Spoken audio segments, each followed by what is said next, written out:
Going to chase these people out of South Africa. Tomorrow, the whole plumbing system and sewer system of South Africa will go into a blockade and will not be in a position to help ourselves because we don't have artisans. Yeah. But South Africa makes it very clear that we must give preference to South Africans who've got the similar requirement. Unless we don't have artisans, then we go and fetch from other countries. We don't need someone from overseas to come to South Africa for that. And he was saying jobs that should be regarded as highly qualified, it should be like engineers or what, but not the basic job. And he says that if you go through that list, you're going to realize that most jobs that are listed there as skilled jobs. How do you feel when you are skilled?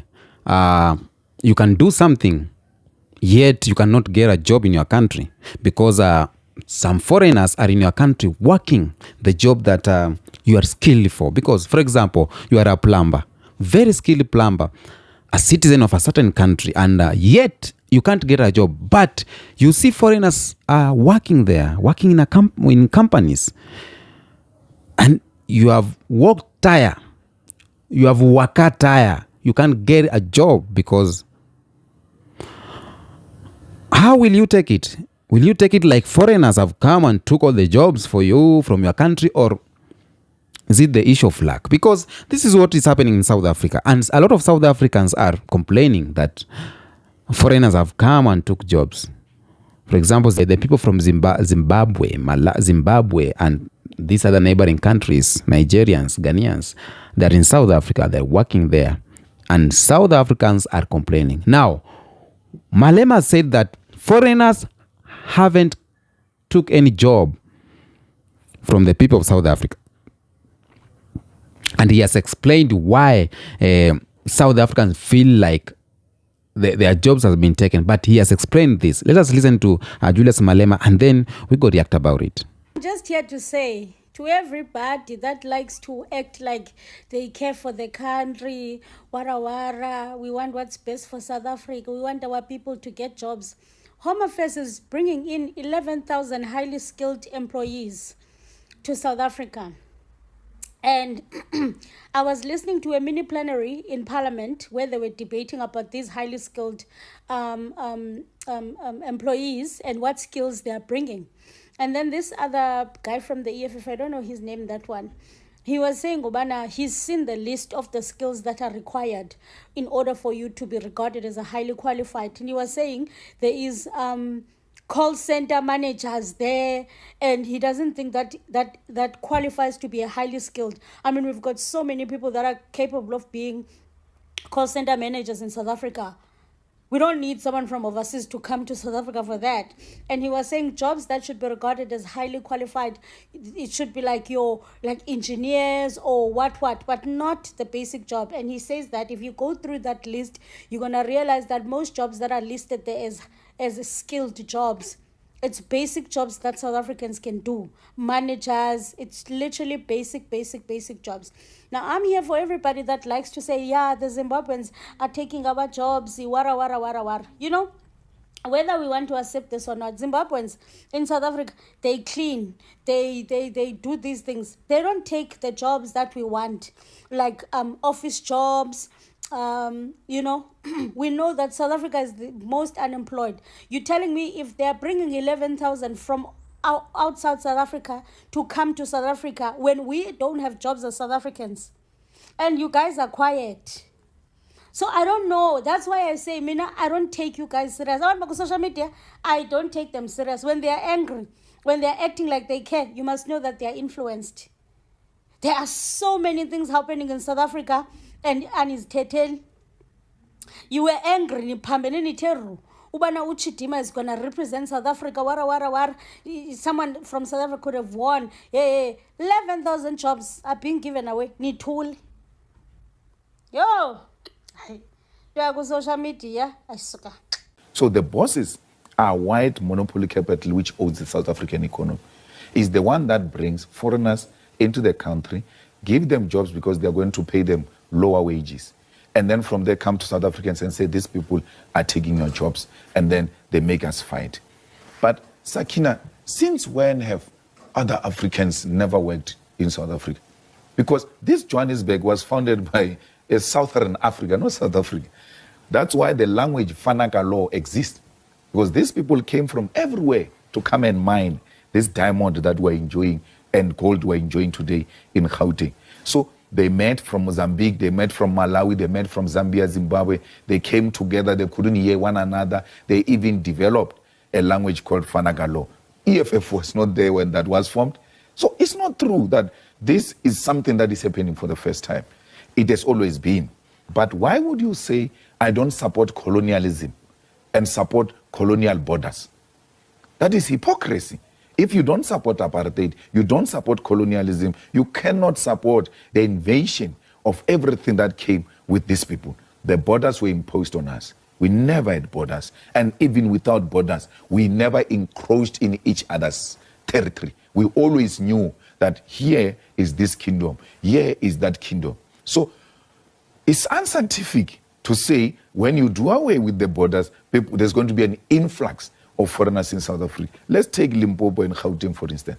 Limpopo is much more poor than Gauteng, but the people have never left Limpopo to come to Gauteng. I come from Limpopo, and every time I get an opportunity, I go home. I've got no intention, none whatsoever, to relocate my home into Gauteng. So it's unscientific to say because people are poorer and we are in a much better, relatively stable situation, they are going to come here and destabilize us. No one wants to come here. We want you, people of Africa, if you want to go and trade in DRC, wake up this morning and just go to DRC and do whatever you want to do and come back without hassle. There must be free movement of people. There must be free movement of goods, and Africans must trade amongst themselves, because only through the unity of Africa will we earn our seat on the international table where real issues are being discussed. Because you know about the unemployment in this country.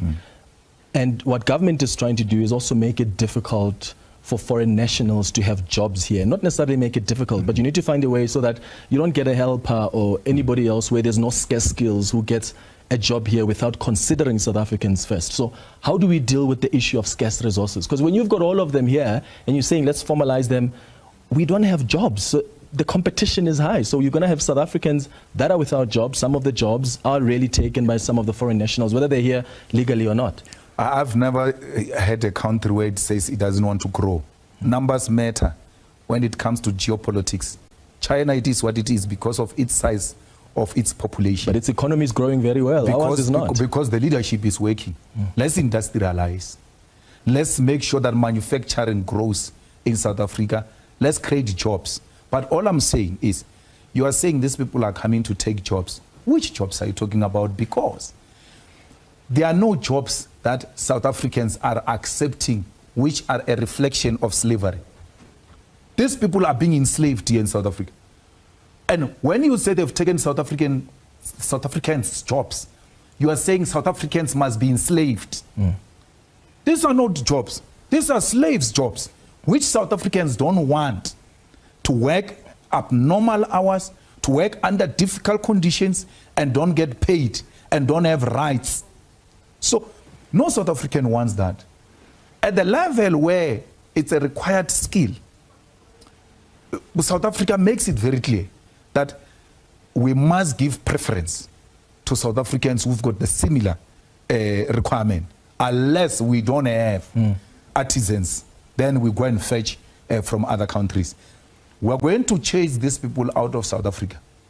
Tomorrow, the whole plumbing system and sewer system of South Africa will go into a blockade and will not be in a position to help ourselves because we don't have artisans. Yeah. The whole of South Africa will go into electricity crisis because you chased away the electricians. But we do have South African plumbers and South African electricians. But they are not enough. They can't meet the demand. It's like saying we produce chicken in South Africa, therefore we can't take chicken from South Africa. We don't produce to the capacity of the demand of South Africa. So all I'm saying is, where a job is given, a South African with same qualifications should be given a preference. We cannot prefer a person who's not a South African to the one that is going to pay tax in South Africa. And that is not what we are dealing with. I want you to present any stats to me that says if we deport these foreigners, so many jobs are going to be created. There's still factories have closed down, not because of any foreigner. Infrastructure in South Africa is decaying because there is no leadership that wants to look after that. It's not a foreigner. Manufacturing, which used to be the biggest contributor to our GDP, it is actually being replaced by finance, which doesn't create a lot of job opportunities for our people. But you know that if you go into manufacturing, you are going to create a lot of jobs. A factory, manufacturing used to account for thousands of jobs, more than 150,000 jobs in manufacturing alone.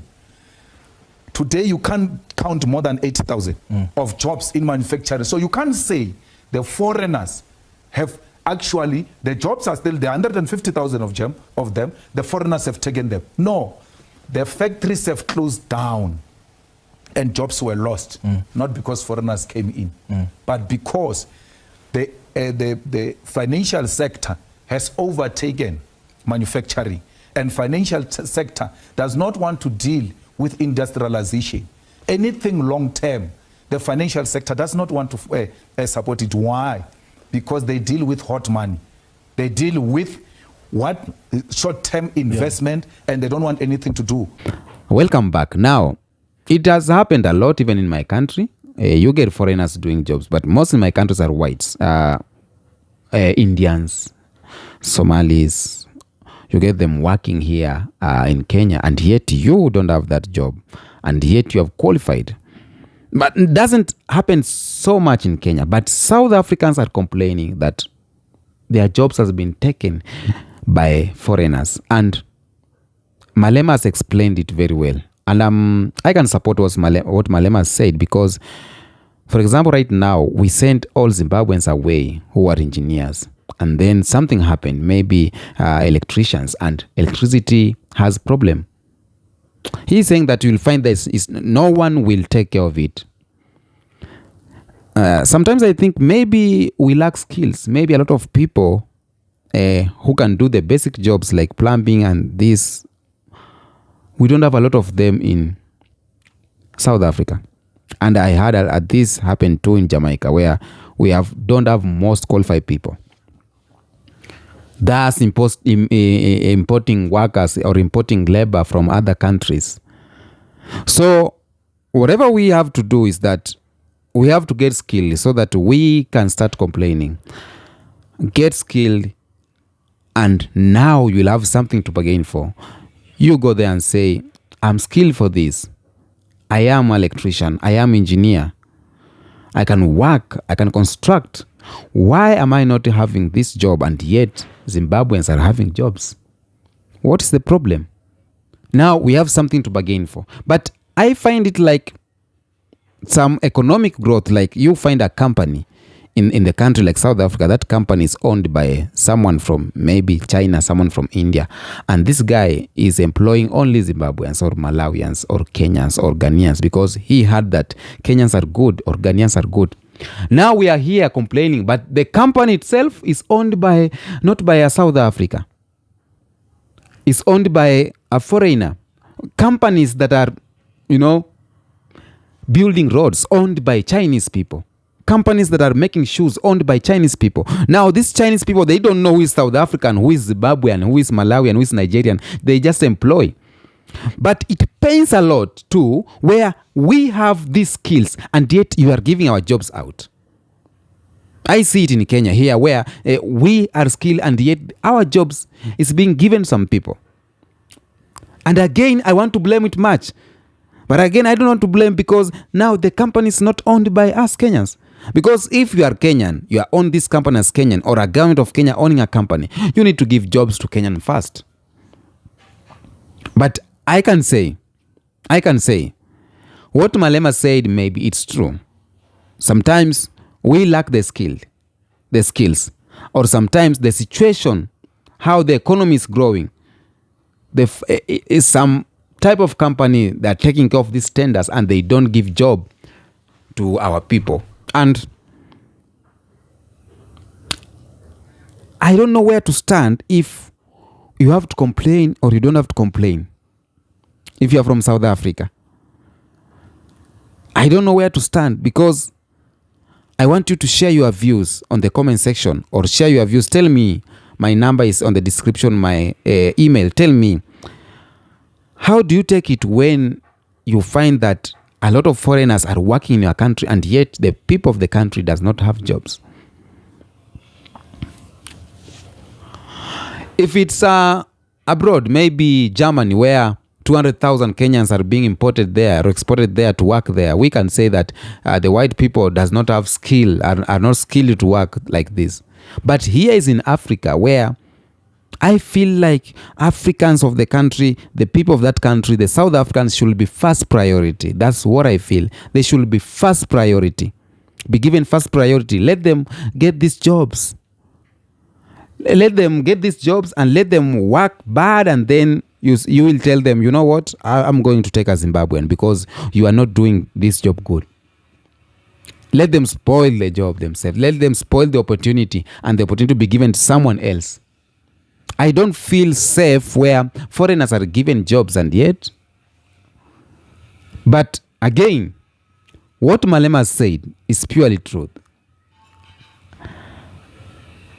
We may give jobs to foreigners because we lack the skills. For example, you may hear that we have only maybe 16 doctors in our country or 30 doctors in our country. So we need 100 doctors. Where will we get 60 doctors? We'll have to import the doctors. Because we lack people. We lack the brains to do that. But somehow, I feel sad when a country is exporting labor and yet they can use that labor in that country. Why do you export labor and import another labor? Why don't you use this labor you have it?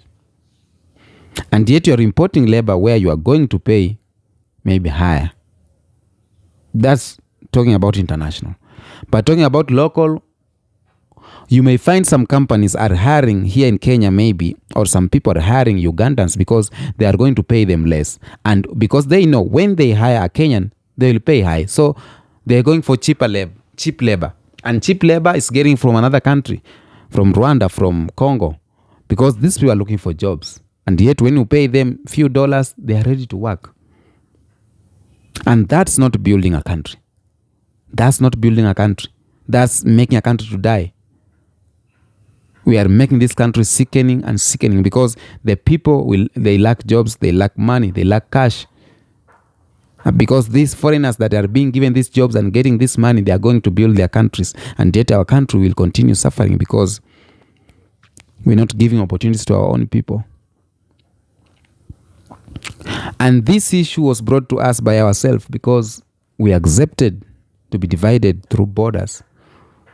We could not be complaining.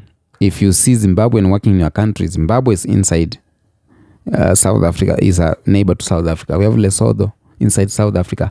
Whenever you see a Zimbabwean working in your country, we could not tell if this one is a Zimbabwean or is a South African. But because we allowed ourselves to be divided through these borders that were drawn here, that's the issue that's eating us. And it's high time. So, first of all, we need to have the skills. When you have the skills, now we can complain later about what's happening. Yeah, we can complain about, because we will tell the government, we have the skills, but why are you doing this to us? I get it awkward when foreigners are getting jobs and yet the people, the local ones, are not getting jobs. But it's very much awkward when the foreigners are blacks too. The foreigners are the neighboring countries, not white people or Caucasian or Arabs. White people or black people from your neighboring countries. These are your brothers. And so it's hard. But even when you are sharing to your house something, you need to start with your children so that you can go to the neighbor's children. It's normal. You need to satisfy your home so that you can satisfy your neighbor. You need to satisfy your you know, your thing so that you can satisfy someone else. So it's hard to tell where to stand as a Pan-African. But as a South African, I can say that you have to give us our job.